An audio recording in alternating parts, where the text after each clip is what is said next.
మార్చి లోపల 100% క్లియరెన్స్ కావాలని చెప్పాం.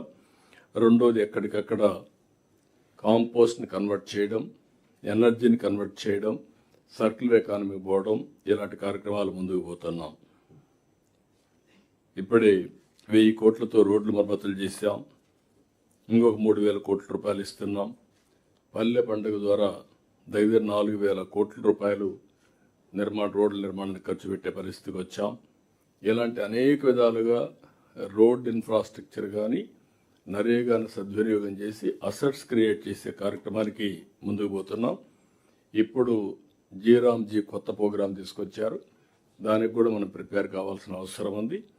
దీనివల్ల రాష్ట్రంలో ఉండే ఇబ్బందులకు అదనంగా కొన్ని ఫైనాన్షియల్ ఇబ్బందులు వస్తాయి. ఈవెన్ దెన్ అవుట్ అధిగమించుకొని దాన్ని వాడుకోవాల్సిన అవసరం ఉంది. 25 కొత్త పాలసీలు తీసుకొచ్చాం. పరిశ్రమలకు రాయితీలన్నీ కూడా ఎస్క్రో ఖాతాలు ఇస్తా ఉన్నాం. 175 ఎంఎస్ఎంఈ పార్కులు పెట్టాం. 1 ఫ్యామిలీ 1 ఆంటర్ప్రెన్యూర్ కాన్సెప్ట్ తీసుకొచ్చాం. సిఐ సబ్మిట్లు పెట్టాం, 2 సార్లు పెట్టాం. ఇంకొక పక్కన ఇన్వెస్ట్మెంట్ని పెద్ద ఎత్తున అట్రాక్ట్ చేశాం. దగ్గర 20 లక్షల కోట్ల రూపాయల పెట్టుబడులు వచ్చాయి. 23 లక్షల మందికి ఉద్యోగాలు వస్తాయి. దీన్ని కరెక్ట్గా అందరం కానీ పనిచేస్తే ఒక మంచి ఇంపాక్ట్ వస్తుంది. ఇప్పటికే 14 SIPBలు పెట్టి 9 లక్షల కోట్ల రూపాయల పెట్టుబడులు క్లియర్ చేశాం. 8,50,000 మందికి ఉద్యోగాలు వస్తాయి. పంచాయతీరాజ్లో 15వ ఆర్థిక సంఘం నిధులు విడుదల చేపించాం. 95 సెంట్రలీ స్పాన్సర్ స్కీమ్స్ అన్ని రివైవ్ చేశాం. అన్ని డీఫంక్ట్ అయి ఉంటాయి. అదే మరి JJM అది కూడా అస్తవ్యస్తంగా ఉంటే ఈ మధ్య గవర్నమెంట్ ఆఫ్ ఇండియాకి రిప్రజెంట్ చేశాం. కొన్ని ఇప్పుడు చేసే పనులని పూర్తి చేస్తూనే ఇంకా డబ్బులు ఇవ్వాల్సిన అవసరం. తొందరలో క్లియరెన్స్ వస్తే ఒక 24,000 25,000 కోట్ల రూపాయలు పెట్టుబడులు పెట్టి మళ్ళా వర్క్ అంతా కూడా కంప్లీట్ చేయాల్సిన అవసరం. దానికి కూడా మన వాటా కూడా మనం ఏ విధంగా చేయాలో చేసే పరిస్థితికి వచ్చాం. ఇంకొక పక్కన దీనివల్ల ప్రతి ఒక్క ఇంటికి కొళ్ళాయి ద్వారా నీళ్లు ఇవ్వాలనే సంకల్పానికి ముందుకు పోతున్నాం. విద్యా వ్యవస్థలో పెను మార్పులు తీసుకొచ్చాం. మెగా పేరెంట్స్ టీచర్స్ మీటింగ్ పెట్టాం. డొక్కా సీతమ్మ మధ్యాహ్న భోజన పథకం, సర్వేపల్లి రాధాకృష్ణ కిడ్స్, అదే మరి పారదర్శకంగా బదిలీలు, ఇవన్నీ కూడా మనం చేస్తూ ముందుకు పోతున్నాం. ఇంకొక పక్కన 2 సంవత్సరాల్లో మీరు చూస్తే గ్రోత్ కూడా రీజనబుల్గా మనది పెరిగింది. కాన్స్టెంట్ ప్రైసెస్లోనే మనం వర్కౌట్ చేస్తున్నాం. లాస్ట్ ఇయర్ 8.27 మనం వచ్చాం. ఈసారి 9.88 వచ్చాం. డబుల్ డిజిట్ కూడా రీచ్ కావాల్సిన అవసరం ఉంది. అవన్నీ మనం ఇన్ కోర్స్ ఆఫ్ టైం. GSDPకి పర్ క్యాపిటా ఇన్కమ్, ప్రజలకు ఆదాయం పెరిగితే మెరుగైన జీవన ప్రమాణాలు ఉంటాయి. దానికి కూడా నిర్దిష్టమైన ప్రణాళిక పెట్టుకున్నాం. అవి కూడా మనం డిస్కస్ చేసుకుందాం. గేట్స్ ఫౌండేషన్, అదే మరి టాటా TCS ఇద్దరు కలిసి సంజీవని ప్రాజెక్ట్ తీసుకొస్తున్నాం. డిజిటల్ హెల్త్ కేర్ని ప్రమోట్ చేస్తున్నాం. ఇంకొక పక్క యూనివర్సల్ హెల్త్ పాలసీ తీసుకొస్తున్నాం.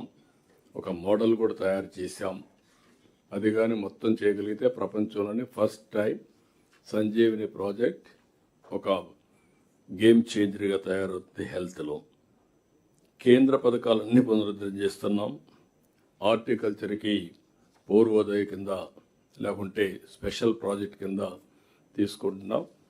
ఈరోజు దేశంలో హైయెస్ట్ హార్టికల్చర్ ప్రొడక్షన్ మనం ఉత్పత్తి చేయగలుగుతున్నాం.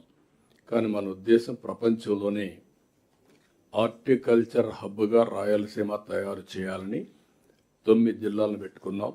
ఆ 9 జిల్లాల్లో వాటర్ ఇవ్వడమే కాకుండా నెక్స్ట్ లెవెల్ డెవలప్మెంట్ మనం తీసుకొని ముందుకు పోతున్నాం.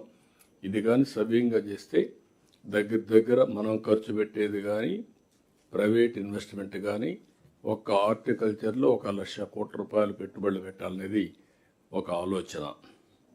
పోలవరం ఘాట్ని పెట్టాం. I'm very happy. ఎందుకంటే నేను ఆ రోజు కూడా సోమవారాన్ని పోలవరంగా చేసి దానికోసం ప్రయత్నం చేశాం. నా 5 ఏళ్లలో మీరు చూస్తే డయాఫామ్ వాల్ పూర్తిగా పోయింది. ఒక్కొక్కసారి ఎన్ని ఇబ్బందులు వస్తాయనేది ఇది ఒక క్లాసికల్ ఎగ్జాంపుల్. 440 కోట్ల రూపాయలతో డయాఫామ్ వాల్ పూర్తి చేస్తే దాన్ని కాపాడలేక మొత్తం డ్యామేజ్ అయితే మళ్ళీ కొత్త డయాఫామ్ వాల్ 1000 కోట్ల రూపాయలు పెట్టి మళ్ళా చేస్తున్నాం. ఈ నెల నెక్స్ట్ మంత్కి అది పూర్తి అవుతుంది. 2027 పుష్కరాల కంటే ముందు పోలవరాన్ని పూర్తి చేసి జాతికి అంకితం చేసే బాధ్యత మనం తీసుకుంటున్నాం. దీనికి సహకరించిన ప్రతి ఒక్కరిని మనస్ఫూర్తిగా అభినందిస్తున్నా, ధన్యవాదాలు తెలియజేస్తున్నా. అమరావతి ఈరోజు మనం చూస్తే ఎన్ని విధాలుగా విన్యాసాలు చేయాలని చేశారు. శ్మశానం అన్నారు, ఎడారన్నారు. ఎవరైతే భూమిని ఒక ఆదర్శంగా ఇచ్చిన రైతుల్ని హింస పెట్టారో, ఎగతాళి చేశారు. ఈరోజు దానికి కూడా లైన్లో పెట్టాం. పనులు ముమ్మరంగా అవుతున్నాయి. ఇప్పటికే మీకు క్లారిటీ వచ్చింది. ఇంకా 3 సంవత్సరాల్లో అమరావతి ఒక షేప్కు తీసుకొస్తాం. Most liveable city. ఇటీవల కాలంలో ఇలాంటి సిటీ ఎక్కడా వచ్చే అవకాశం లేదు. మొన్న కూడా నీతి ఆయోగ్ మాట్లాడుతూ, గవర్నమెంట్ ఆఫ్ ఇండియా బడ్జెట్లో కూడా మాట్లాడుతూ అమరావతి లాంటి సిటీస్ అవసరం అని చెప్పి కూడా మాట్లాడే పరిస్థితికి వచ్చారు. కాబట్టి ఇది one of the best city కింద వస్తుంది. అదే మరిగా Visakhapatnam steel plant government of India ఒప్పుకొని 12,000 కోట్ల రూపాయలు ఇవ్వడం.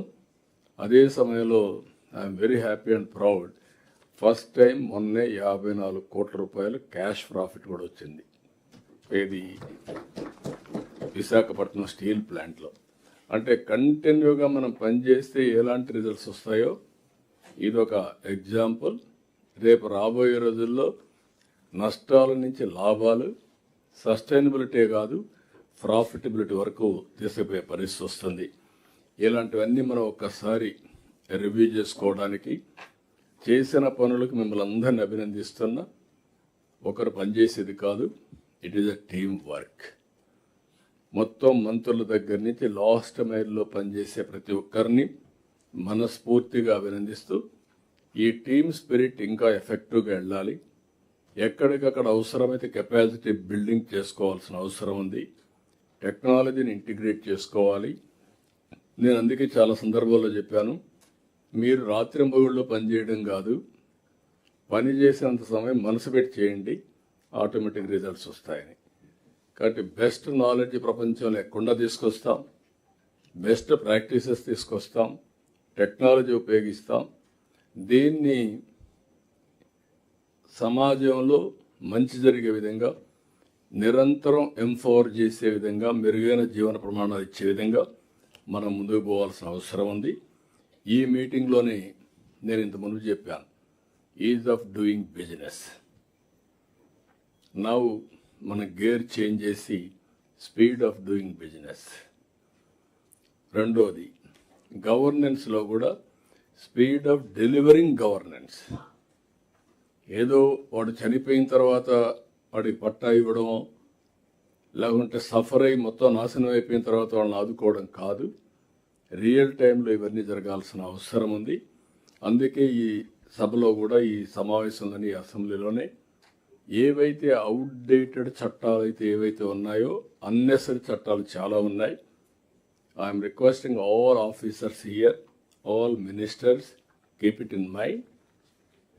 గవర్నమెంట్ ఆఫ్ ఇండియా కూడా ఒక కమిటీ వేసి ఎక్కడికక్కడ రిఫార్మ్స్ తీసుకొస్తున్నారు, అన్నెసరీ అన్నీ తీసేస్తున్నారు. వాళ్ళు కూడా speed is of doing business కింద ముందుకు పోతున్నారు. మనం కూడా దాన్ని ఆలోచించుకొని మనం ఒక మోడల్గా ఉండాలి. ఏవైతే అనవసరం ఉన్నాయో మేము మీ దృష్టి తీసుకొస్తాం. అన్ని చట్టాలని ఒకసారి రివ్యూ చేసుకుంటాం, నిబంధనలు రివ్యూ చేసుకుంటాం. ఎక్కడెక్కడ అనవసరంగా ఉన్నాయో అవన్నీ క్లియర్ చేసి ఈజ్ ఆఫ్ డూయింగ్ బిజినెస్ నుంచి స్పీడ్ ఆఫ్ డూయింగ్ బిజినెస్ వరకు ఏం చేయాలో చేద్దామని చెప్పి తెలియజేసుకుంటూ, ప్రతి ఒక్కరూ టెక్నాలజీని అడాప్ట్ చేసుకోవాలి. అదే సమయంలో గవర్నమెంట్ ఆఫ్ ఇండియా కూడా ఇప్పుడు కొత్తగా కొన్ని నిబంధనలు తీసుకొస్తున్నారు. ఏది సావరిన్ ఏఐ ఇవన్నీ కూడా వస్తున్నాయి. దానికి కూడా మనం ముందుకు వస్తున్నాం. అది కూడా నేను డిస్కస్ చేస్తాను. ఫైనల్గా ప్రతి ఒక్కరు కూడా మీరు ఆలోచించాల్సింది, మేము ఇట్లనే చేస్తామని కాకుండా ఏం చేస్తే ఫలితాలు వస్తాయి, ఏం చేస్తే మనకు సమాజానికి హితంగా ఉంటుందో ఇవన్నీ మీరు ఆలోచించాల్సిందిగా మరొక్కసారి మిమ్మల్ని అందరినీ కోరుకుంటూ, ఈ మీటింగ్లు కూడా ఎందుకంటే ఇంత క్లియర్గా నిన్నే